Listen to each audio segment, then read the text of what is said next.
International law isn't real. So tier 1 countries can defend themselves. These are the only real countries. And these real countries that exist on the planet are as follows.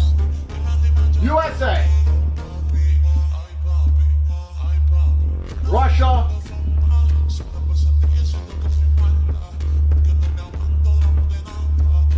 USA, Russia, and China. Tier 1. Those are real countries that America interchangeably, they can't just invade the other one. USA can't kidnap Putin or Xi. And Xi can't kidnap Trump or Putin.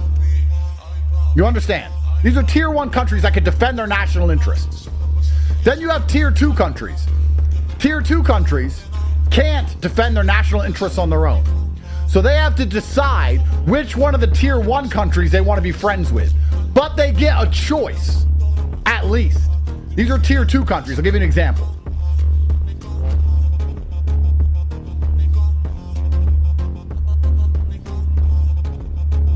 Tier 2, for example, Saudi. Saudi can sit and say, we want to be friends with the Russians. We want to be friends with the Chinese. We want to be friends with the Americans. We decide who we work with. We decide who we're friends with. And whoever we decide to work with will support us and protect us. So to a degree, they do have some sovereignty. They don't have absolute sovereignty because they need a big brother. They need a friend, but they get to choose who their friend is. So there's a few tier 2 countries.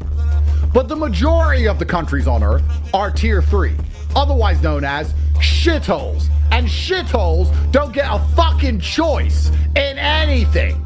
Tier 3.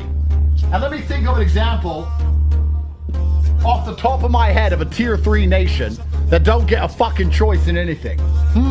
Let me think. I don't know. Venezuela. I can't even spell Venezuela. That's how much of a fucking dump it is. That shithole, nobody gives a fuck. They thought they were tier 2 because they were begging China and Russia for help. Turns out they're tier 3 because their president got fucking kidnapped by Delta Force.